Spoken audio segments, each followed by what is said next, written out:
Hindi cinema के romance king, झुक कर संवाद अदायगी का खास अंदाज, एवरग्रीन सुपरस्टार जिनके लिए फीमेल फैंस की भीड़ लगी रहती थी, जो हमेशा अपने समकालीन अभिनेताओं से अलग रहे। कौन थे ये अभिनेता जो अपने दौर में रोमानियत और फैशन आइकन रहे? आज सुनाऊंगी आपको सिने सितारों की अनसुनी कहानियों में एक और अभिनेता की कहानी। नमस्कार, आप देख रहे हैं देश रोजाना का स्पेशल कार्यक्रम, स्पेशल सीरीज सिने सितारों की अनसुनी कहानियां। मैं हूं स्मिता सिंह और आज कार्यक्रम की दूसरी कड़ी में बात करेंगे अपने दौर के एक ऐसे चार्मिंग एक्टर की जिन्हें देख उस दौर की लड़कियां सचमुच जान दे देती थीं। मेरे पीछे आप ब्लैक बैकग्राउंड देख रहे होंगे, तो इस ब्लैक से बहुत गहरा नाता है इनका। नाम है देवानंद साहब। बॉलीवुड में जाने कितने ही हीरो हीरोइंस आए चले गए, लेकिन ऐसे कुछ एक ही सितारे हैं जिनके किस्सों का जिक्र बिना किए हिंदी सिनेमा का इतिहास अधूरा नीरस लगता है। देवानंद साहब का नाम उन्हीं सितारों में शामिल है। आज भले ही ये सुपरस्टार हमारे साथ नहीं हैं, हमारे बीच नहीं हैं, लेकिन इनकी फिल्में आज भी इनकी यादों को सजीव बनाए हुए हैं।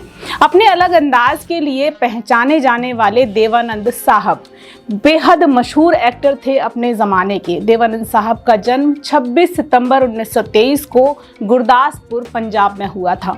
साल 1947 में जब भारत पाकिस्तान का बंटवारा हुआ तो पंजाब का ये वाला हिस्सा पाकिस्तान में चला गया। देव साहब ने अपने करियर की शुरुआत की थी साल 1946 में। उनकी पहली फिल्म का नाम था हम एक हैं। हालांकि ये फिल्म नहीं चल पाई थी, लेकिन इसके बाद साल 1948 में एक फिल्म आई थी जिद्दी। देवानंद रातों रात इस फिल्म से स्टार बन गए थे। इसके बाद बाजी, taxi driver, house number 44, Funtoosh, pocket मार, 9-2-11, CID, गाइड, काला पानी, असली नकली, ज्वेल थीफ, प्रेम पुजारी, जॉनी मेरा नाम जैसी तमाम हिट फिल्मों में उन्होंने अपने बेहतरीन अभिनय से दर्शकों का दिल जीता। साथ ही निर्देशन में भी इन्होंने हाथ आजमाया। हरे रामा हरे कृष्णा उनके निर्देशन में बनी सुपरहिट फिल्म रही। देव साहब ने एक से बढ़कर एक 116 फिल्मों में काम किया। उस जमाने में उनके लाखों फैंस थे, लाखों दीवाने थे। लड़कियां उन पर इस तरह फिदा रहती थीं कि उनकी एक झलक पाने के लिए किसी भी हद तक गुजरने को वो तैयार हो जाती थीं। देव साहब के कई मशहूर किस्से हैं, लेकिन सबसे ज़्यादा खास एक जो किस्सा है जो मशहूर है उन्हें लेकर, वो है उनके काले कोट को पहनने का। उस दौर में देव साहब ने वाइट शर्ट ब्लैक कोट पहनकर उसे इतना पॉपुलर कर दिया था कि लोग उन्हें कॉपी करने लगे थे। और हैरत की बात यह है कि एक दौर ऐसा भी आया जब देवानंद साहब को पब्लिक प्लेस पर काला कोट पहनने के लिए बैन कर दिया गया। उन्हें मनाही कर दी गई कि वो काला कोट पहनकर बाहर नहीं निकल सकती। इसकी भी एक बेहद दिलचस्प और हैरान कर देने वाली कहानी है। हुआ कुछ यूँ कि कुछ लड़कियां उन्हें काले कोट को पहने हुए देख रही थीं, तो उन पर ऐसी फिदा हुई कि अपनी जान ही दे दी। और इसमें कोई दो राय नहीं कि उस दौर में उनके जैसा शायद ही कोई दूसरा अभिनेता था जिसके लिए इस हद तक दीवानगी उस दौर की युवा लड़कियों में थी कि लोग अपनी उनके लिए जान दे दें। बस यही वजह रही कि कोट को, उनके कोट पहनने पर हस्तक्षेप करना पड़ा और देव साहब का पब्लिक प्लेस पर काला कोट पहनकर निकलना बैन हो गया, बंद हो गया। फिल्म थी काला पानी, जो साल 1958 में रिलीज हुई थी। इसी फिल्म के रिलीज के बाद देवानंद साहब पर काले रंग का कोट पहनने को लेकर रोक लगा दी गई। अगर ये फिल्म आपने देखी हो तो आप पाएंगे कि इस फिल्म में काले कोट में देव साहब बेहद हैंडसम लग रहे थे। और ऐसे अभिनेता से कोई रूबरू हो जाए, एकदम सामने वो साक्षात आ जाए जिसकी खूबसूरती का अपना ही जलवा हो, तो भाई कहना ही क्या। देव साहब काला कोट पहन कर निकले और उनकी एक झलक पाने के लिए लड़कियां छत से कूद जाती थीं। इसीलिए अदालत ने उनके काले कोट को पहनने पर सख्त मनाही कर दी थी। देव साहब की लाइफ का ये किस्सा अपने आप में अनोखा अनूठा है, लेकिन अपने दर्शकों में इतनी दीवानगी तक का जो मुकाम उन्होंने हासिल किया, उस मुकाम तक पहुंचने में देव साहब को बेहद मशक्कत के दौर से गुजरना पड़ा। हिंदी सिनेमा में करीब 6.5 दशक तक दर्शकों के दिलों पर देवानंद साहब ने राज किया। अपने हुनर, अदायगी और रोमानियत का जादू बिखेरने वाले सदाबहार अभिनेता देवानंद साहब का एक अभिनेता बनने तक का जो सफ़र था वो बेहद मुश्किलों भरा था। तमाम पापड़ उन्होंने यहाँ तक पहुँचने के लिए बेले। कहते हैं जब देवानंद मुंबई आए तब उनके पास मात्र 30 रुपए थे। उनका असली नाम जो था वो था धर्मदेव पिशोरीमला आनंद। देव साहब ने इंग्लिश लिटरेचर में ग्रेजुएशन की डिग्री ली थी। साल 1942 में लाहौर में उन्होंने अपनी पढ़ाई पूरी की। वो आगे भी पढ़ना चाहते थे, लेकिन उनके पिताजी ने उन्हें कह दिया कि उनके पास देव साहब को आगे पढ़ाने के लिए पैसे नहीं हैं। अगर आगे पढ़ना चाहते हो तो खुद नौकरी करो और साथ में पढ़ाई भी करो। यहीं से देव साहब का बॉलीवुड का सफ़र शुरू हुआ। उम्र के 20वें साल में यानी साल 1943 में वो अपने सपनों को पूरा करने के लिए माया नगरी मुंबई आ गए। उनके पास तब रहने का कोई ठिकाना नहीं था। मुंबई पहुंचकर रेलवे स्टेशन के पास एक सस्ते से होटल में किराए पर रहने के लिए उन्होंने कमरा लिया। जब 30 रुपए खत्म हो गई तो शुरू हुआ संघर्ष का दौर। जब कहीं कुछ नहीं मिला तब उन्हें मिलिट्री ऑफिस में एक छोटी सी नौकरी मिली। काम मिला सैनिकों के खतों को उनके घर वालों को पढ़कर सुनाने का। उसके लिए देव साहब को महीने के 165 रुपए मिला करते थे। 1 साल ये नौकरी उन्होंने की और उसके बाद देवानंद साहब अपने बड़े भाई चेतन आनंद के पास चले गए और भाई के साथ मिलकर उन्होंने नाटकों में काम शुरू किया।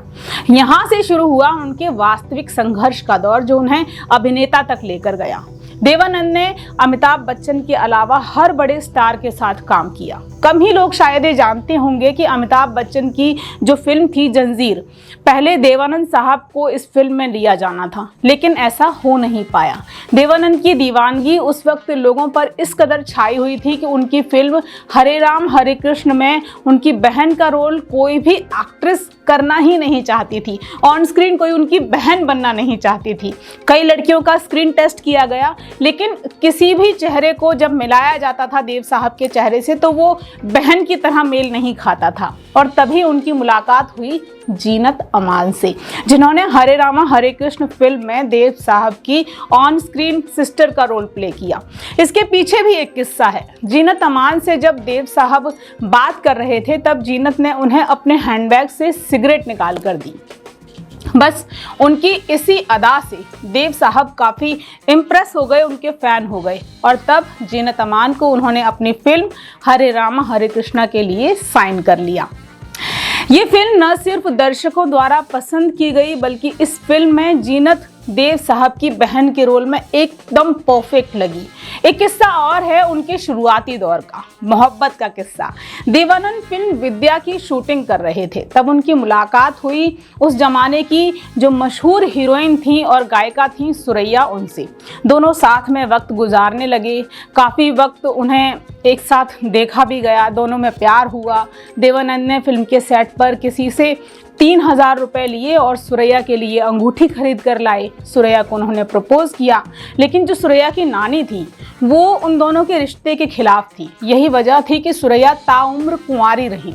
लेकिन इधर जो देवानंद साहब थे उनकी ज़िंदगी में कल्पना कार्तिक आई, जिससे उन्होंने पहले गुपचुप तरीके से कोर्ट मैरिज की। बाद में दोनों के परिवार की रजामंदी में उनकी शादी की गई और दोनों के 2 बच्चे भी हुए।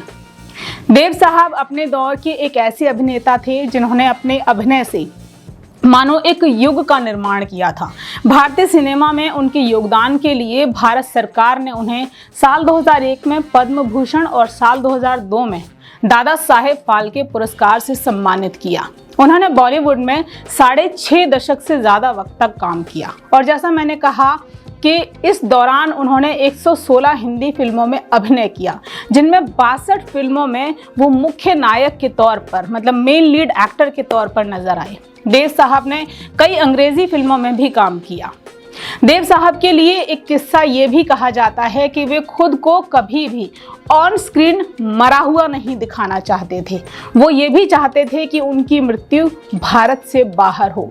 वो अपनी आखिरी सांस देश से बाहर लेना चाहते थे, जो कि हुआ भी। लंदन में देव साहब का दिल का दौरा पड़ने से निधन हुआ। देव साहब की जो मृत्यु थी 88 साल की उम्र में 3 दिसंबर 2011 को लंदन के द वॉशिंगटन मैफेयर होटल में उनके कमरे में हार्ट अटैक के कारण हुई। उनकी अस्थियों का विसर्जन भारत लाकर गोदावरी नदी में किया गया। देवानंद जो फिल्मी दुनिया का स्टाइल आइकन रहे, जिनकी डायलॉग डिलीवरी, हेयर स्टाइल, उनका लुक, उनके चलने का तरीका सब कुछ पूरी दुनिया में चर्चित रहा। उन्हें और उनके हिंदी सिनेमा को दिए गए योगदान को हमेशा याद रखा जाएगा और याद रहेंगी उनकी कातिलाना अदाएं, वो दीवानगी जिसके लिए वो पब्लिक प्लेस पर काला कोट पहनने के लिए बैन कर दिए गए थे। वाकई जलवा हो तो ऐसा हो कि लोग जीते भी आपके चर्चे करें और जाकर भी आप चर्चों से सबके जहन में जिंदे रहें, जैसे कि देवानंद साहब। आज के लिए इतना ही, फिर होगी आपसे मुलाकात सिने सितारों की अनसुनी कहानियों में किसी सिने सितारे की अनसुनी कहानियों के साथ। तब तक के लिए नमस्कार। हमारे साथ जुड़े रहने के लिए देखते रहिए देश रोजाना का YouTube चैनल। सब्सक्राइब कीजिए, साथ ही देश रोजाना की खबरें सबसे पहले देखने के लिए प्रेस कीजिए बेल आइकन।